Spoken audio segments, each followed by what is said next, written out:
Welcome to my channel village cooking. ఈరోజు చేపల పులుసు ప్రిపేర్ చేస్తున్నాం. చేపల పులుసుకు కావలసిన ఐటమ్: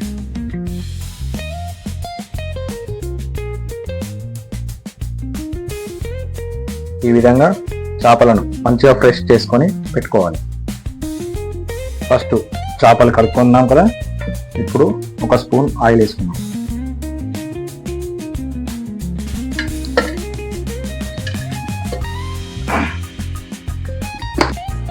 ఒక 2 చెంచాల ఉప్పు,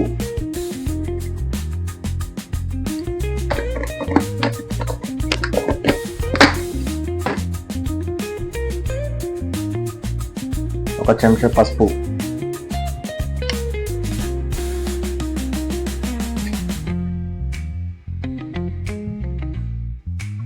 ఒక కప్పు అల్లం పేస్ట్, ఒక 2 చెంచాల ధనియాల పొడి, ఒక చెంచా మరాఠీ మెంతి,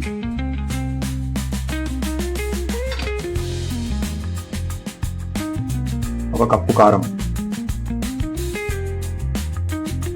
ఒక కప్పు ఉల్లిగడ్డను మంచిగా కాల్చుకొని ఈ విధంగా పేస్ట్ పట్టుకొని కలుపుకోవాలి. కొంచెం కొత్తిమీర ఇది వేసేసుకొని మంచిగా మ్యాగ్నేట్ చేసుకోవాలి, కలుపుకోవాలి. ఈ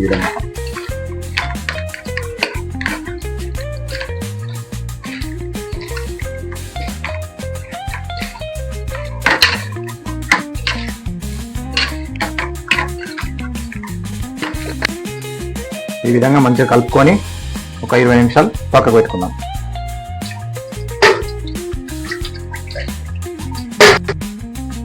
ఉల్లిగడ్డలు పేస్ట్, ఆయిల్, ఆయిల్ వేసుకున్నాం.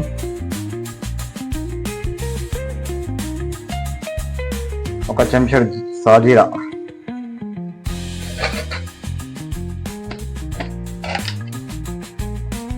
ఒక చెంచా జీలకర్ర,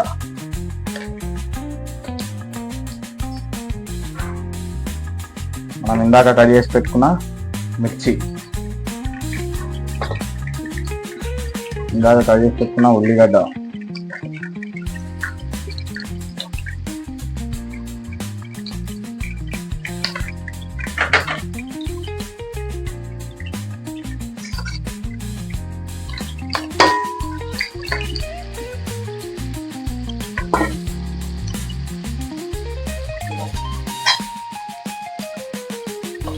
కొంచెం కొత్తిమీర,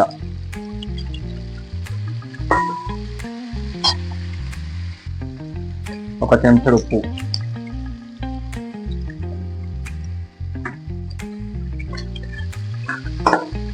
మంచిగా వేగాలి. ఇవి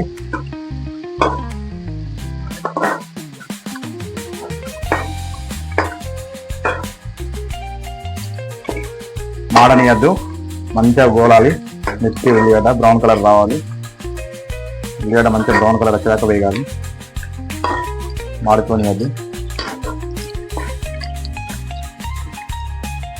ఒక 3 బగారా ఆకులు,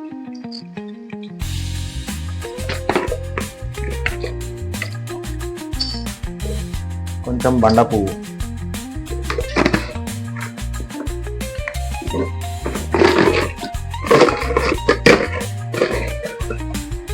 ఒక 2 దాల్చిన చెక్క.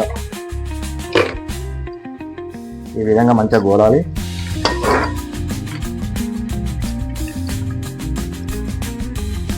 మీరు టమాటా ఉంటే టమాటా పేస్ట్ కూడా వేసుకోవచ్చు. ఒక 2 చెంచాల పసుపు,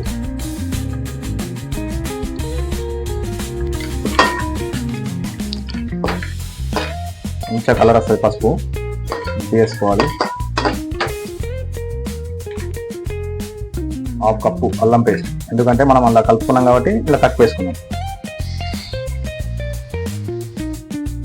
అల్లం పచ్చి వాసన పోయేదాకా మంచిగా గోలాలి. ఇందాక మనం కలుపుకున్న చేపలు వేసేసుకున్నాం.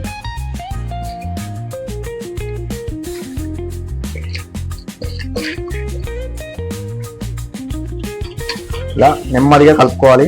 చేప ఇసుకపోనియద్దు, నెమ్మదిగా మెల్లగా కలపాలి. ఎందుకంటే ఆయిల్లో కొంచెం ఫ్రై కావాలి, చేప బాగుంటుంది. లేదంటే ఫస్ట్ చింతపండు రసం వేసుకొని కూడా అట్లా కూడా చేసుకోవచ్చు, కానీ ఈ విధంగా చేస్తే బాగుంటుంది, టేస్ట్ చాలా బాగుంటుంది. ఈ విధంగా మంచిగా కలుపుకొని ఒక 10 నిమిషాల పాటు నూనెలో మంచిగా గోలాలి చేప, ఎందుకంటే కౌసు వాసన రాదు. ఇలా నెమ్మదిగా కలపాలి చేపలు, ఎందుకంటే విసుకపోతాయి. మంచి ఆయిల్ ఫ్రై చేసుకున్నాక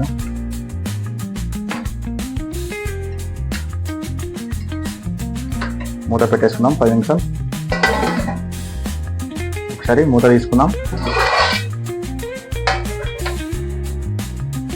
ఇప్పుడు ఇలా చింతపండు రసం పోసేసుకున్నాము.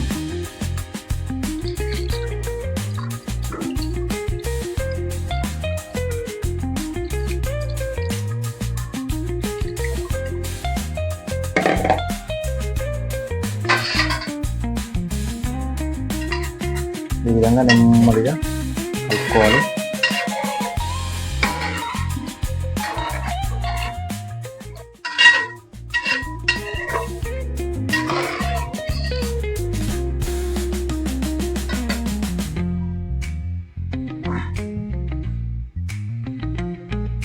ఈ విధంగా చింతపండు పోసుకున్నాం కదా, ఇప్పుడు కొంచెం ఇంగువ వేసుకుందాం.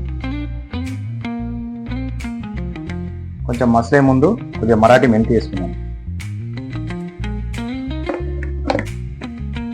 మూత పెట్టేసుకుందాం.